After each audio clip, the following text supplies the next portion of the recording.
19세기 중반 조선, 철종이 사망하고 고종이 즉위하자 고종의 아버지 흥선대원군이 정권을 장악합니다. 그는 조선 내부를 개혁하기 위해 당파와 가문을 따지지 않고 인재를 등용하거나 부패한 서원을 철폐하는 등 노력을 기울였는데요. 그런 한편 당시 교세가 확장하던 천주교를 대거 탄압하기도 했습니다. 1866년 병인박해를 일으켜 천주교를 탄압했고 이 과정에서 프랑스 선교사 9명도 처형합니다. 때문에 프랑스가 보복 공격을 해올 것이라는 소문이 조선 내에 퍼지기도 했죠. 이 시기에 미국은 1783년 영국으로부터 갓 독립한 신생국가였습니다. 그런데 중요한 건 미국이 독립 이후로 급격하게 성장했다는 점이죠. 미국은 서부 개척, 멕시코 전쟁, 알래스카 매입 등 영토를 대거 확장했고요. 산업이 발전함에 따라 시장이 점점 커집니다. 그러다 보니 외부로 시선을 돌리면서 아시아에도 관심을 가졌고 그 결과 청나라 그리고 일본과 조약을 맺는 데 성공합니다. 자연히 조선에도 관심을 보였겠죠. 사실 미국 선박들은 표류하다가 조선에 간 적이 있었는데요.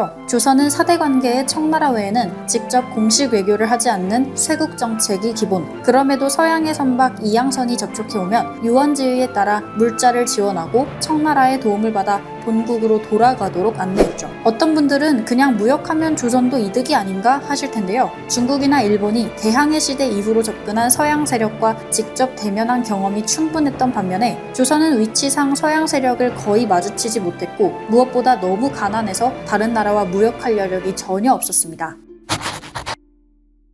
1866년 7월 프랑스 선교사 9명이 병인박해로 처형된 지 5개월이 지난 무렵 대형 선박 제너럴 셔머노가 조선의 평양 근처에 나타납니다. 제너럴 셔머노는 흔히 미국배로 알려져 있지만 사실 정체가 상당히 애매합니다. 미국배는 맞는데 어떤 이유로 중국 소재의 영국 무역회사인 매도우주사에 소속이 되었고요. 조선에 왔을 때 타고 있던 선원들도 선장 등 미국인은 3명뿐이고 개신교 선교사 토마스 등 영국인 2명, 이외에 중국인과 말레이시아인이 다수였죠. 어쨌든 평양 대동강 근처까지 온 제너럴 셔머노에 조선 측은 사람을 보내 조사했습니다. 그러자 선교사 토마스는 평양에 무역을 하러 간다며 평양의 자연환경, 보물, 성곽에 대해 물었고 식량과 땔감을 주면 살해해주겠다고 했습니다. 조선 측 관리는 무역할 생각은 없으니 평양행도 허락할 수가 없고 유원지의에 따라 본국으로 돌아갈 수 있게 친절히 식량과 땔감을 지원했는데요. 제너럴 셔머노는 조선의 입장은 무시한 채 바로 평양으로 향했습니다. 7월 11일 평양에 도착한 제너럴 셔머노에서 선교사 토마스가 내리고 마침 장날이라 모여든 평양 주민들에게 성서와 종교 서적을 배포했습니다. 이튿날 조선 측에서 다시 관리를 보내자 토마스는 평양 감사를 만나 무역을 논하고 싶다고 다시 요청했는데요. 그러면서 자신이 프랑스 사람인데 지금 프랑스 함대가 보복하러 오고 있는 걸 아느냐며 협박까지 했습니다. 사실 영국인 선교사인데 프랑스인이라고 거짓말까지 하면서 말이에요. 협박에 이어서 지난번 식량 지원이 부족했으니 더 달라는 요구도 합니다. 조선은 이번에도 돌아갈 거라고 믿고 식량과 땔감을 지원해줬습니다. 그러나 이후로도 제너럴 셔머노는 무역을 해줘야 돌아가겠다며 평양을 향해 더 전진해왔고 조선 측은 안 된다며 한사코 거절했지만 양쪽이 팽팽히 맞서기만 했는데요. 그러다 제너럴 셔머노 측은 참지 못했는지 7월 15일 만경대를 멋대로 둘러보고 16일 셔머노를 조사하러 접근한 중군 이현익을 납치해 무역협상의 인질로 삼습니다. 조선 측은 납치된 중군 이현익을 데려오기 위해 협상을 벌였지만 셔머노 측은 돌려보내주지 않았죠. 7월 19일 대포와 조총으로 중무장하고 있던 제너럴 셔머노가 기세등등하게 무기로 공격하면서 전진해옵니다. 그러자 군인들과 화가 난 평양 주민들까지 활, 총, 돌팔매로 공격, 그 사이에 박충건이 인질로 잡혔던 중군 이현익을 구출합니다. 7월 22일 제너럴 셔머노는 해적선이 되었습니다. 지나가는 상선을 약탈하고 총을 난사해 12명의 사상자를 만들었는데요. 결국 평양감사 박규수를 중심으로 제너럴 셔머노 섬멸작전에 들어갑니다. 이튿날 23일 공방전이 벌어졌으나 엄청난 크기의 셔머노는 꿈쩍도 하지 않았습니다. 다시 이튿날 24일 조선 측은 붕수와 포수로 대피로를 차단한 뒤 땔감을 실은 작은 배를 셔머노 옆에 갖다 붙이고 불을 질렀습니다. 이 화공작전이 성공하면서 셔머노는 완전히 불탔고 타고 있던 선원들은 강에 뛰어들기도 했지만 익사 또는 살아나와도 화가 난 국민들에게 돌팔매로 맞아 죽었죠. 남은 인원도 총으로 공격해 모두 살해되고 조선은 셔머노를 섬멸하는 데 성공합니다. 이 일이 제너럴 셔머노 사건입니다. 그런데 제너럴 셔머노 사건 발생 후 조선은 또 커다란 사건을 마주하는데요.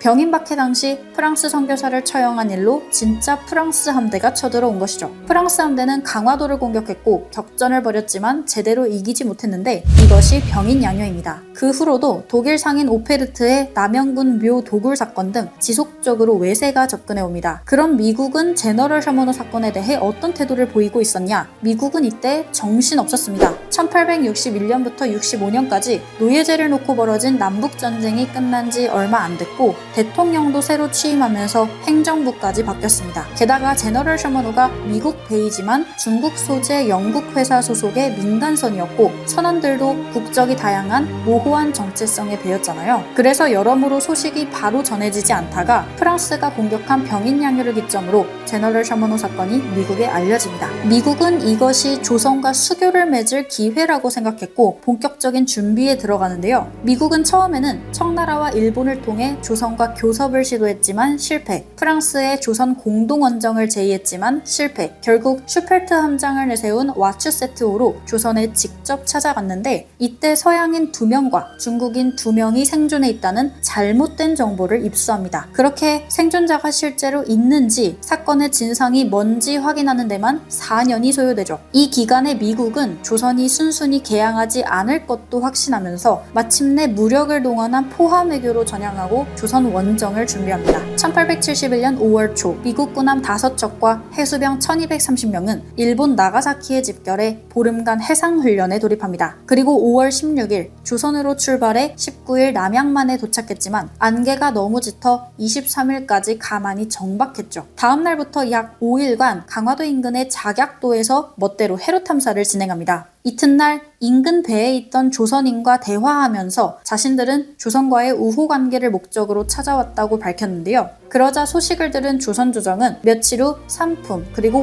5품 관리들을 보냈습니다. 하지만 미국 측은 관리들이 신임장도 없고 직위도 낮다며 1품 관리를 보내라고 요청해 오죠. 거기에 더불어 해안 측량을 방해하지 말라며 경고까지 했습니다. 6월 1일 미국은 프랑스로부터 건네받은 병인양요 당시 만들어진 해도를 바탕으로 요충지인 강화해역까지 측량합니다. 참다 못한 조선은 손돌목에서 미군을 선제 공격하는데요. 동시에 본격적인 전쟁을 위해 어제연을 강화도 직무 중군에 임명하고 어제연은 호랑이 포수 600명과 함께 강화도로 들어갔죠. 며칠 후 미국은 보복을 개시했습니다. 하지만 무슨 일인지 조선 수비병이 너무 적어서 초지진과 덕진진을 피 한 방울 없이 점령했고 이어서 광성보로 향했습니다. 조선 수비병들은 여기 모두 모여 있었습니다. 광성보에서 대규모 전투가 발생했으나 미군은 조선군을 완전히 압도했습니다. 팔이 잘리고 총에 맞은 조선 수비병들은 흙과 돌멩이라도 집어던졌고 지휘관 어제연은 직접 백병전까지 펼쳤지만 결과는 대패. 미군은 전사 3명, 조선군은 전사 243명, 투신자결 약 100명, 포로 20명의 피해를 보았죠. 조선군들은 이때 새하얀 옷을 입고 전투에 나섰는데요. 바로 솜 9겹으로 만든 나름 최신의 방탄복이었습니다. 하지만 효과는 미미했고 무게가 무거울 뿐만 아니라 당시 한여름의 날씨에 더위로 고생만 했죠. 미군은 승리 후 어제연 장군의 수자기를 내리고 성조기를 개항했습니다. 그리고 조선과 통상조약을 맺기 위해 장대를 올려 조선 정부와 서신을 주고받았지만 조선이 끝까지 응하지 않아 교섭에 실패했고 결국 아무런 소득 없이 미국으로 철수하고 맙니다. 소득 없이 물러난 미국에 조선 측은 우리가 이 전쟁에 승리했다고 평가했는데요. 이 사건이 바로 신미양요이죠. 이후 흥선대원군은 서양 세력의 환멸을 느껴 전국 곳곳에 척화비를 건립했습니다. 조선은 이렇게 쇄국 정책을 이어나가다가 흥선대원군이 물러나면서 비로소 개화가 시작됐고요. 신미양요 11년 만인 1882년 조선은 미국과 조미수호 통상조약을 맺으면서 마침내 외교관계를 수립하게 되었습니다. 오늘 영상은 여기까지입니다. 오늘도 시청해주셔서 정말 감사합니다.